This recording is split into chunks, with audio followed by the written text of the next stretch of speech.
മഹാഭാരതാന്തർഗതമായ ഭഗവത്ഗീത. അതിലെ 2-ാം അധ്യായം സാഖ്യ സന്ദർഭവും സ്ഥിതപ്രജ്ഞ ലക്ഷണവും അടങ്ങുന്ന സാഖ്യയോഗമാണ്. അതിൽ ആദ്യ ഭാഗമായ സാഖ്യ സന്ദർഭത്തെ അവസാനിപ്പിച്ചുകൊണ്ട് ഭഗവാൻ യോഗ സന്ദർഭത്തെ പറയുന്നതാണ് നാം കണ്ടത്. അതിൽ 43-ാമത്തെ ശ്ലോകം ആണ് എടുത്തു വരുന്നത്. പ്രസ്തുത ശ്ലോകത്തിൽ വ്യവസായാത്മികയും അവ്യവസായിയുമായ 2 ബുദ്ധികളെ വിശദീകരിച്ചു വരുന്നിടത്താണ് നാം കണ്ടത്. അന്ത അഭാവം, പര്യവസാന അഭാവം, ശാശ്വത ലക്ഷ്യ അഭാവം, ഇവ കൊണ്ട് അങ്കിതമായ പുഷ്പിതാം വാണി, കർമ്മ ജന്മ ബഹുലമായ പുഷ്പിതവാണി, ഇതിനെയാണ് നാം കണ്ടത്. ഇത് ദ്വിതീയ ചക്രമാണ്, ജന്മവും ഫലവും എന്നത്. അല്ലെങ്കിൽ ഇതുകൊണ്ടുണ്ടാകുന്ന ഫലത്തെ നാം അറിയണം. കാമന എപ്പോഴുണ്ടാകുന്നുവോ, ആഗ്രഹമാണ് സൃഷ്ടിയുടെ താക്കോൽ. കാമന എപ്പോഴുണ്ടാകുന്നുവോ അതുണ്ടായിക്കഴിഞ്ഞാൽ കർമ്മം ചെയ്യണം. കർമ്മം കൊണ്ട് ജന്മമുണ്ടാവും. ജന്മം കൊണ്ട് സുഖദുഃഖങ്ങളാകുന്ന ഫലമുണ്ടാവും. ഇതാണ് അതിൻ്റെ ചാക്രിക നില. സുഖവും ദുഃഖവും ഉണ്ടാകുമ്പോൾ ആ സുഖദുഃഖങ്ങളുടെ അനുഭവത്തിൽ നിന്ന് വീണ്ടും കാമനകളുണ്ടാവും. ആപേക്ഷികമായ അനുഭവങ്ങളിൽ നിന്ന് വീണ്ടും വീണ്ടും തൻ്റെ കർമ്മഫലങ്ങളെ തിരുത്താവുന്ന കാമനകളുണ്ടാവുകയും പുനഃക്കാമന കൊണ്ട് പുനഃകർമ്മമുണ്ടാവുകയും, അപ്പോൾ ഇതൊരു ചാക്രിക സംഭവമായി മാറുകയും ചെയ്യും. ഇതിനെയെല്ലാം വീണ്ടും വീണ്ടും കർമ്മങ്ങൾ കൊണ്ടാണ് വരുന്നത്. മാല കെട്ടുമ്പോൾ ചെമ്പകപ്പൂവ്, മുല്ലപ്പൂവ്, ഇവയെല്ലാം മാറി മാറി വരും. അകലെ ഒരു റോസപ്പൂവോ മറ്റോ വരും. അതുപോലെയാണ് ഇവിടെയും നില. കർമ്മം വീണ്ടും വീണ്ടും വരിക, വിവിധങ്ങളായ കർമ്മങ്ങൾ. കർമ്മത്തിൻ്റെ നിലയിൽ ഓരോരോ കർമ്മങ്ങളെ പൂക്കളായി കരുതുക. പൂവും കർമ്മഫലവുമായി ഈ നിലയാണുള്ളത്. ഫലത്തിൽ നിന്ന് കാമന കൊണ്ട് കർമ്മം വീണ്ടും വീണ്ടും വന്നുകൊണ്ടേയിരിക്കും. ഇങ്ങനെ വരുന്ന കർമ്മം ജീവിതം മുഴുവൻ തുടരുന്നു. അത് കഴിഞ്ഞ് ഒരു പൊട്ടിത്തെറി, അതാണ് മരണം. ആ മരണത്തിൻ്റെയും ജന്മത്തിൻ്റെയും അതിൻ്റെ കർമ്മം ഫലം കാമന, കർമ്മം ഫലം കാമന, ഇപ്രകാരം 1000 ആവർത്തനമാണ് നടക്കുന്നത്. അത് വീണ്ടും മരണമേവം ജന്മത്തിൻ്റെ ഒരു ശൃംഖല അനാദികാല പ്രവൃത്തമാണ്, അനന്തകാല പര്യന്തമാണ്. അതുകൊണ്ട് കാമാത്മാവും സ്വർഗപരനുമായതുകൊണ്ട് സ്വർഗം ലഭിക്കും എന്ന് യാതൊരു നിയമവുമില്ല. എന്തുകൊണ്ടെന്നാൽ കർമ്മം അനേക പ്രകാരത്തിൽ ചെയ്യാം. പുണ്യകർമ്മവും പാപകർമ്മവും എല്ലാം ചെയ്യുന്നുണ്ട്. സ്വർഗത്തെക്കുറിച്ച് മോക്ഷത്തെക്കുറിച്ച് ഒക്കെ കണക്കിലെടുക്കുമ്പോൾ അതിൻ്റെ കർമ്മം വേറെയാണ്. അത് ആത്മനിഷ്ഠമായ തലം കൊണ്ട് മാത്രമേ, ജ്ഞാനം കൊണ്ട് മാത്രമേ ലഭിക്കൂ. ജ്ഞാനാത് ഏവതു കൈവല്യം. ജ്ഞാനം കൊണ്ടല്ലാതെ കൈവല്യമുണ്ടാവില്ല. ഈ കർമ്മങ്ങളുടെ ശൃംഖലയിൽ, കർമ്മങ്ങളുടെ പരമ്പരയിൽ പെട്ടതുകൊണ്ട് മോക്ഷമുണ്ടാവുന്നില്ല എന്ന് തന്നെയല്ല, അനന്തമായ ഈ കർമ്മ പരമ്പരയിൽപ്പെട്ട് ജന്മങ്ങളും ക്ലേശങ്ങളും ഉണ്ടായിക്കൊണ്ട് തന്നെ ഇരിക്കും. ഇതാണ് ഇതിൻ്റെ പ്രത്യേകത. അപ്പോൾ കർമ്മം കൊണ്ട് അനേകവിധ ഫലമുണ്ട്. കർമ്മം കൊണ്ട് തന്നെ ധനാദി വസ്തുക്കളുടെ പ്രാപ്തിയുമുണ്ടാകും. ഈ ലോകത്തിൽ ധനമുളവാക്കുന്ന സാധന സാമഗ്രികളെല്ലാം കർമ്മത്തിൻ്റെ ഫലമാണ്. എപ്പോൾ ചെയ്ത കർമ്മം എന്ന് ചോദ്യമില്ല.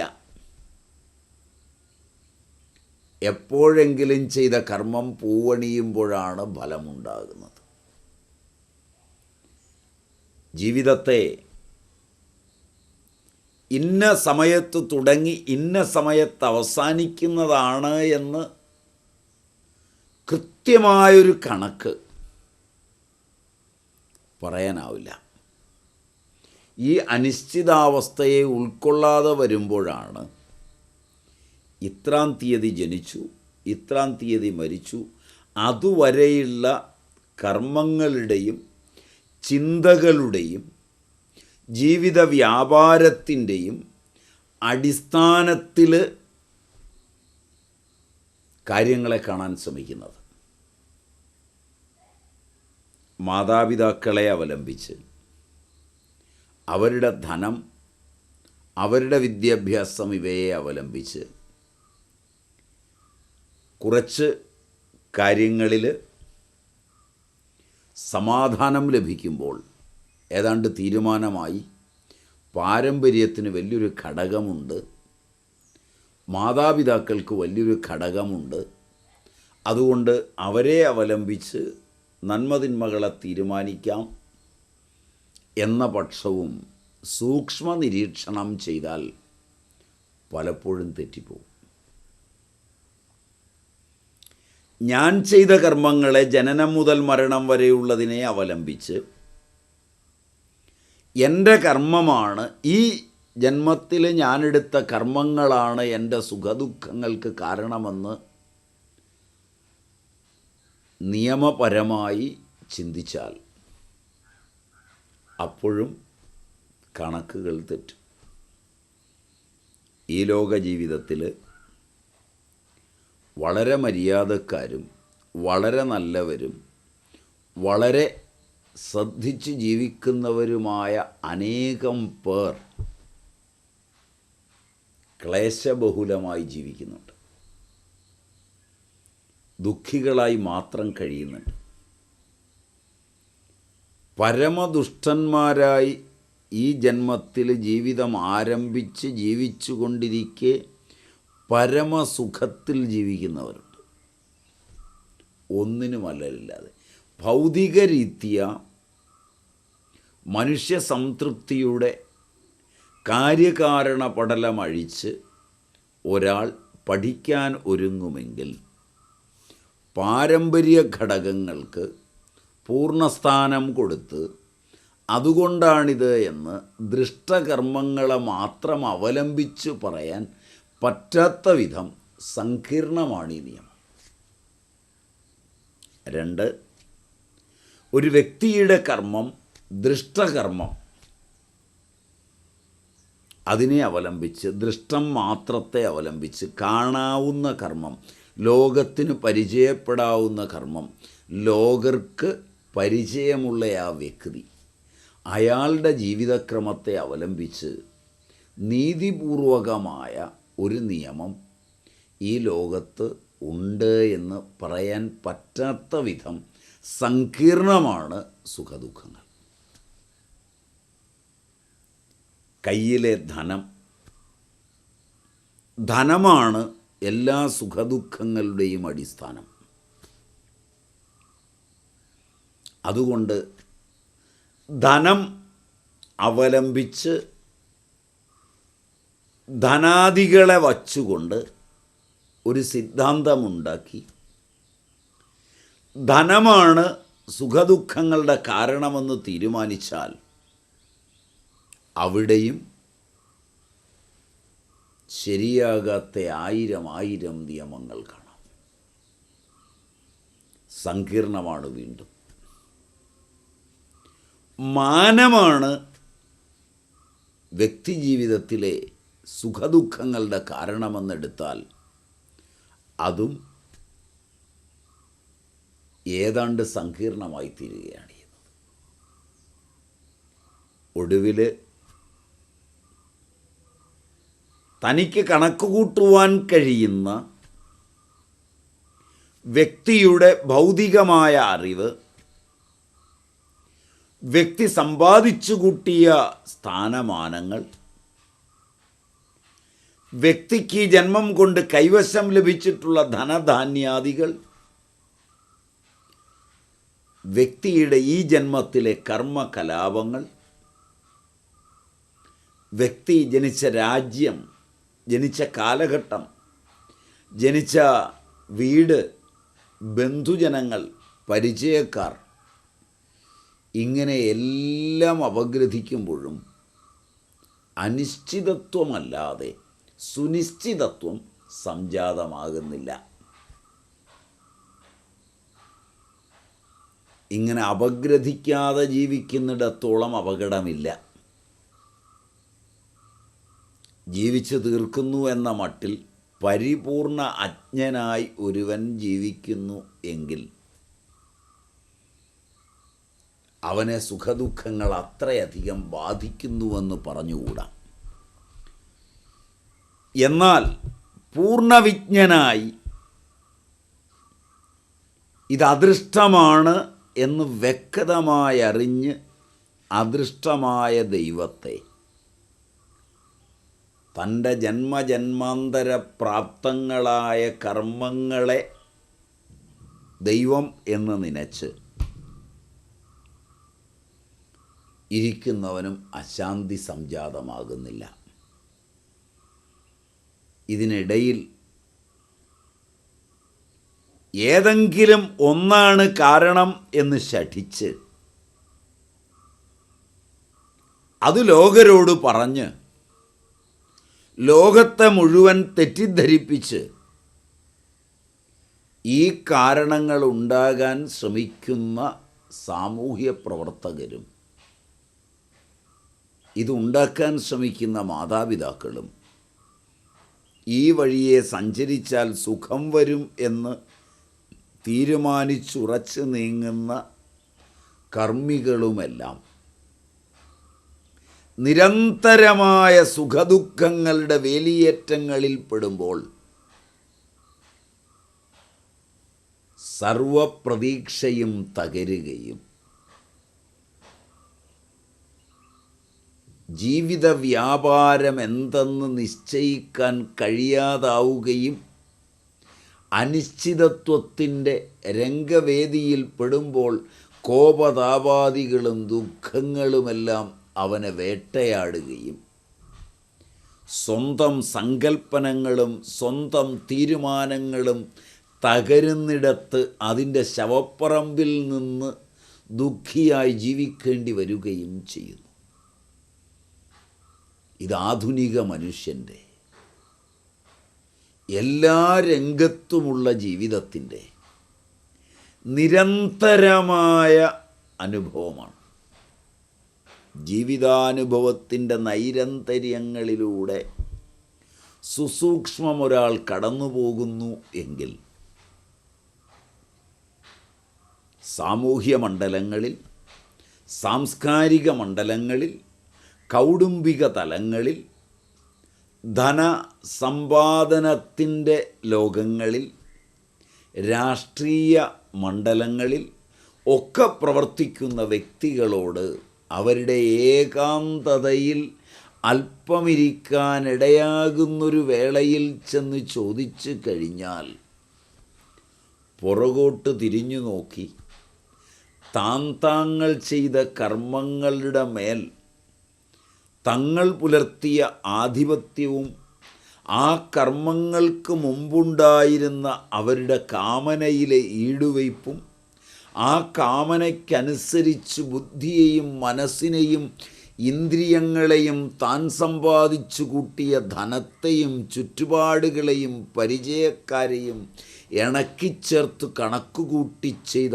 പ്ലാനും പദ്ധതികളും അവയെ അവലംബിച്ചുണ്ടാക്കിയ തീരുമാനങ്ങളും അതിനനുസരിച്ച് സ്വരുക്കൂട്ടിയ കാര്യങ്ങളുമെല്ലാം അത് തനിക്കു ശേഷം താൻ വിചാരിക്കുന്നൊരു സങ്കല്പങ്ങളിലൂടെ അടുത്ത തലമുറ കൊണ്ടുപോകുമെന്ന് വ്യാമോഹിച്ച് അവരുടെ ഉള്ളിൽ അവരുടെ കാമനകളെ മാറ്റിമറിച്ചുകൊണ്ട് തൻ്റെ കാമനയെ ചേർത്തു വെച്ച് പഠിപ്പിക്കുവാൻ നടത്തിയ ഇടപാടുകളും അതിന് രൂപപ്പെടുത്തിയ വിദ്യാലയങ്ങളും യൂണിവേഴ്സിറ്റികളും അതിൽ സ്വീകരിച്ച അധ്യാപകരും സിലബസുമെല്ലാം ആ വളർച്ചയുടെ രോഗങ്ങളിലൂടെ കൊണ്ടുപോയി അവയൊന്നും നടപ്പില്ല എന്ന് മാനവികമായി ബോധ്യപ്പെട്ട് തകർന്നടിഞ്ഞ് നിൽക്കുന്ന ആധുനിക മനുഷ്യൻ്റെ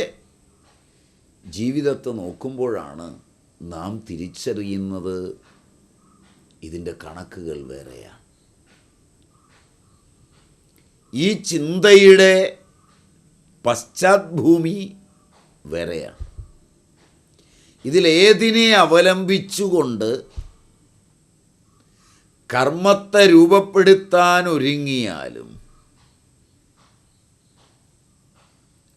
അതിനെ അവലംബിച്ചു പോകുമ്പോൾ ജന്മവും ഫലവും കർമ്മവും കൊണ്ട് ചാക്രികമായി സംഭവിക്കുന്ന അവസാനമില്ലാത്ത പര്യവസാനമില്ലാത്ത ശാശ്വതമായൊരു ലക്ഷ്യമില്ലാത്ത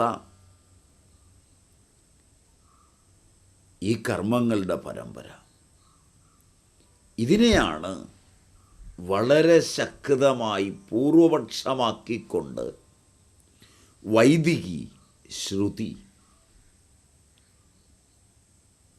നമ്മോട് പറയുന്നത്. അപ്പോൾ ഇപ്രകാരം ഒരു ശൃംഖല കാമാത്മാവും സ്വർഗപരനുമായതുകൊണ്ട് നടക്കുന്നുണ്ട്. സ്വർഗം ലഭിക്കുമെന്ന് യാതൊരു നിയമവുമില്ല. കാരണം കർമ്മം അനേക പ്രകാരത്തിൽ ചെയ്യാം. പുണ്യകർമ്മവും പാപകർമ്മവും എല്ലാം ചെയ്യുന്നുണ്ട്. കർമ്മം കൊണ്ട് അനേകവിധ ഫലവുമുണ്ട്. കർമ്മം കൊണ്ട് തന്നെ ധനാദി വസ്തുക്കളുടെ പ്രാപ്തിയും ഉണ്ടാകുന്നു. കർമ്മം കൊണ്ട് തന്നെയാണ് ഇതെല്ലാം പ്രാപിക്കുന്നത്. കർമ്മം കൊണ്ട് തന്നെയാണ് ഉത്തമവും അധമവുമായ കുലങ്ങളിൽ ജനിക്കുന്നത്. പൂർവ കർമ്മങ്ങൾക്കനുസരിച്ചു തന്നെയാണ് ഉത്തമമോ അധമമോ ആയ കുലങ്ങളിൽ ജനിക്കുന്നതും. കർമ്മം കൊണ്ട് തന്നെയാണ് സുഖവും ദുഃഖവും പ്രാപ്തമാവുന്നത്. കർമ്മമാണ് ബുദ്ധിയെ പ്രാപ്തമാക്കുന്നത്. അതുകൊണ്ട് ഇവിടെ വരെയുള്ള സുവിചാരവും ഏവം അനേക പുരുഷാർത്ഥ കർമ്മവും കർമായത്തമാണ്. ഭർതൃഹരി വ്യാഖ്യാനിച്ച് അനിർവചനീയത വരെ എത്തുന്നു. ഒരു പക്ഷേ ഈ രംഗത്ത് ഏറ്റവും അധികം സംഭാവന അദ്ദേഹമാണ് ചെയ്തിട്ടുള്ളതെന്ന് പറയാം.